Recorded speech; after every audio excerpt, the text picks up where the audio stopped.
Hey guys, if you enjoy these videos and want to support them, hit that subscribe button and maybe hit that bell to get notifications. You can also back me on Patreon, where for as little as $1 a month you'll get early access to videos, behind the scenes extras, and a whole lot more. Hey guys, Zero here with another edition of Thoughts On, the show where I talk about media I've consumed recently, and today we're going to be talking about the anime Kaguya-sama Love is War. I watched the first season of this finally. I wanted to wait till it was done, and I was watching the things at the time, so that's why I didn't watch it till now. And the second season is coming out in April of 2020, so I got caught up just the right time. But yeah, this show was legitimately one of the funniest shows I've seen in a long time. It's a comedy about these two characters, the president of the student council, Miyuki Shirogane, and the vice president, Kaguya Shinomiya, who's kind of like a stereotypical, like, groomed rich girl. Like, she's not allowed to, like, be a lot of social things, but she has like a reputation to uphold at the school and whatnot. And then, of course, Shirogane is the poor kid, but excels at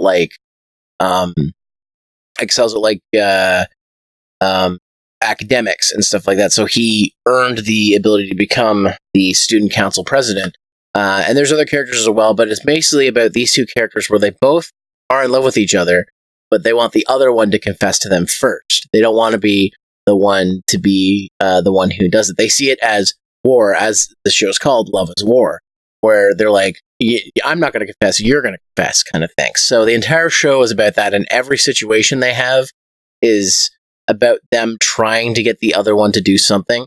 The Shirogane's biggest thing that he's worried about is that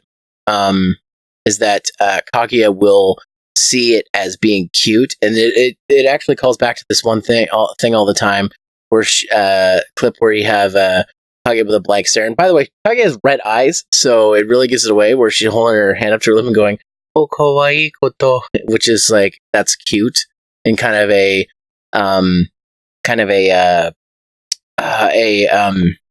making fun of kind of way.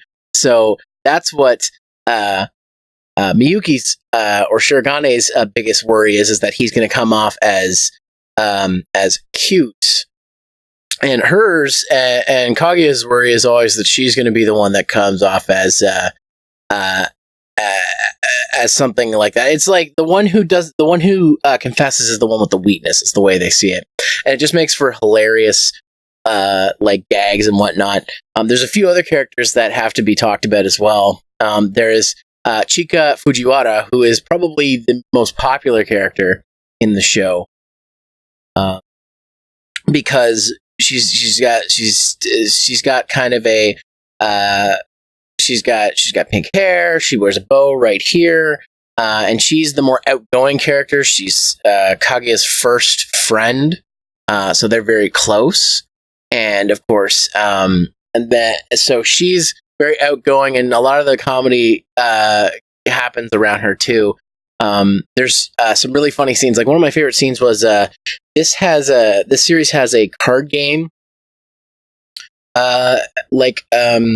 scene, and it feels like almost a parody of the card game scene in JoJo's Bizarre Adventure Part 3 with the Darby, the gambler, as in, like, because the entire idea is you lose points for cheating at the card game, but if you don't get caught, it's not cheating. That's the way they look at it. So, and she cheekily tries to cheat in very subtle ways, but of course Shirogane sees through it all. I think that was one of the best scenes. And then there's Yui Shigami, who's kind of the neat emo first year student who's the treasurer. He's really smart with mathematics, so he got in here. But he's terrified of Kaguya because one thing to notice, Kaguya doesn't always have the most welcoming facial expressions. So, but it's enhanced with Ishigami because he thinks that Kaguya is out to get him. So anytime that she makes even a subtly scary face towards him, he like freaks out and is like, "I don't feel good. I want to go home." And I think there was one of my favorites was because he always wants to go home because he's feeling sick or he's afraid of Kaguya. My favorite is when there's a misunderstanding from a test, like one of those stupid teen magazine tests about what proves what you like. Things are like, and there's one like if you're alone in a place you don't know and somebody taps you on the shoulder, who is it? And it's supposed to be the person who taps you on the shoulder is the one you're in love with, according to the article. And he has her. And then he goes, one of my favorite lines of the show is, I'd like to go home. I'm not feeling well. I feel like I've come down with a bad case of Stockholm syndrome. Oh man, that was one of my favorite lines of the show. There's a lot of really good moments in this show, and I don't want to spend time highlighting all of them, but I think this is both a very funny and a very cute show. And it's different from your average sort of like romance show, because while most romance shows are will they, won't they, that's all the show is. Like, no characters get together. It's will they or won't they the whole time. And I'm sure in the end, when the next season comes out or whatever, because I don't know, there's 16 volumes of the manga out right now. And I don't know if the show was originally made for manga or what, but there's a second season coming out, and I assume that we're going to eventually they're either going to end up together or end with like one of them confess to the other or at the same time or whatever. But the whole fun of the show is that it kind of makes fun of that will they, won't they idea that a lot of romance anime have. The problem with a lot of romance anime is either the pairings are predictable or nothing happens until near the end of the show. So that's why it's kind of hard to get into some of them for me, because a lot of them are the same. And my buddy Vegeta396 also brings up a thing that he hates called First Girl, which is where the first guy and the first girl always get together, even though there's a whole bunch of other girls in the harem that he's into.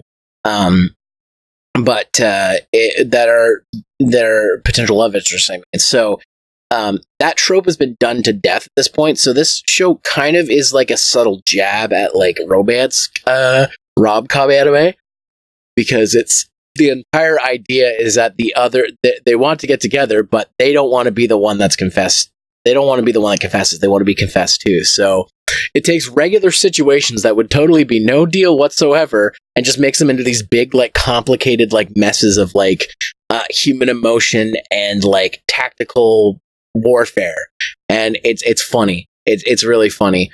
If you like rom-coms and you want one that's a little different from the rest of the norm, this one's definitely one I would suggest. It's hard for me to think of a show that it's like, but I'm sure there are shows that are like it. But this is the one I really recommend the show, and season 2 is coming out in April, so I can't wait for that. But that's it for me. I'm gonna try and watch another action anime hopefully soon, because I watched this, and then I watched before it I watched Quintessential Quintuplets, which I will be doing a video on eventually. I just haven't had the time to, and it's also getting a season 2 either this year or next year. I can't remember, but yeah, like I'm probably gonna go back and watch another action show just to get myself back into the groove. Though I have been watching Kamen Rider 01 as my action niche show, I guess, which I am enjoying so far, but I won't go too far into that. But anyways, guys, that's enough from me. If you want to support me, Patreon's a good way to do so, which is at patreon.com/zeromaster. If you want to keep up to date with my videos, you can follow me at facebook.com/zeromaster fan page. Follow me on Twitter at zeromaster. And I stream on twitch.tv/zeromaster 3 times a week on Tuesdays, Thursdays, and Sundays at 8:30 p.m. Eastern Time. Thanks so much for watching this video. I will see you guys in the next one. And keep watching anime, I guess. Johnny. I'm not Joey. I need to stop copying other YouTubers. Whatever. Goodbye.